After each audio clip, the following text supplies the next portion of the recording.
जय श्री कृष्णा भक्तों। अपनी इस धर्म यात्रा को आगे बढ़ाते हुए आज हम कर्म योग के बारे में जानेंगे। इसमें हम जानेंगे कि हम कर्म में अकर्म की अवस्था को कैसे और क्यों प्राप्त करते हैं। भगवत गीता के दूसरे अध्याय सांख्य योग को हमने जाना, जिसमें अर्जुन आत्मज्ञान को प्राप्त करते हैं। अर्जुन कर्म और संन्यास में उलझ जाते हैं और भगवान से पूछते हैं कि कर्म और संन्यास में क्या श्रेष्ठ है, क्योंकि अर्जुन भयंकर विनाशकारी युद्ध के कर्म से बचना चाहते हैं, इसलिए संन्यास को बेहतर समझते हैं। इस अध्याय 3 में भगवान श्री कृष्ण कर्म योग का ज्ञान देते हैं।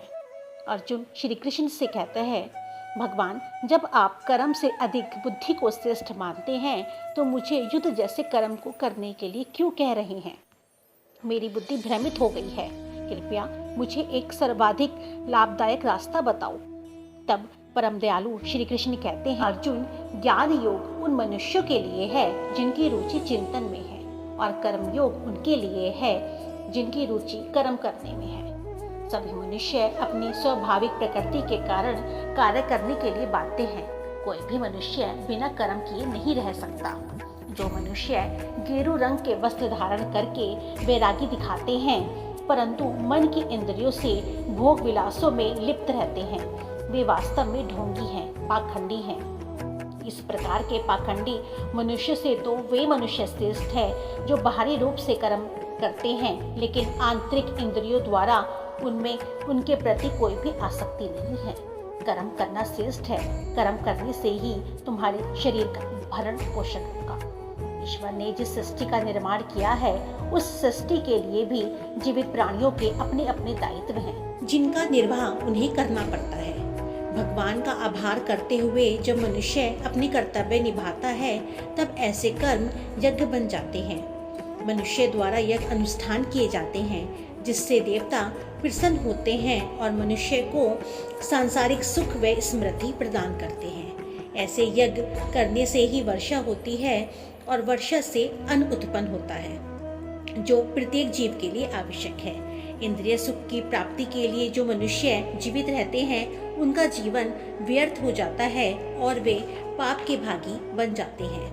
फल की इच्छा के बिना कार्य करने से परमात्मा की प्राप्ति होती है। वीर महापुरुष जो कार्य करते हैं, सामान्य जन उनका पालन करते हैं।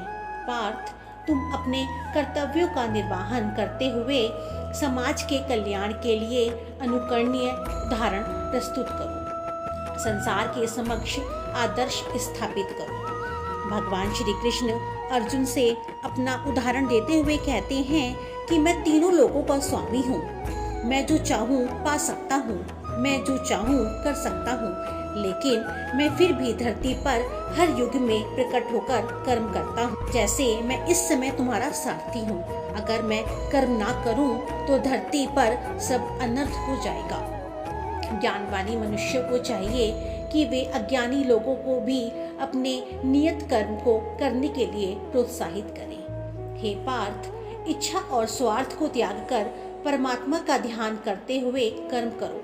अपने मानसिक दुखों का त्याग करके युद्ध करो। जो भी मनुष्य मेरे इन उपदेशों का पालन करते हैं, दोषों से दूर रहकर कर्मों के बंधन से मुक्त हो जाते हैं। लेकिन जो मनुष्य मेरे उपदेशों में दोष ढूंढते हैं, वे विवेक से हीन व ज्ञान से वंचित होते हैं, अपने विनाश का कारण बनते हैं। बुद्धिमान मनुष्यों को इंद्रियों के वशीभूत नहीं होना चाहिए, क्योंकि ये ही आत्म कल्याण के मार्ग की अवरोधक और शत्रु हैं।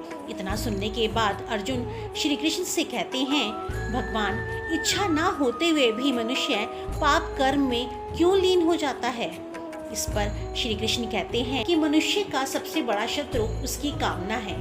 जिस प्रकार अग्नि धुएं से ढकी रहती है, दर्पण धूल से ढका रहता है, उसी प्रकार से कामना मनुष्य के ज्ञान पर आवरण डाल देती है, उसकी बुद्धि का विनाश कर देती है।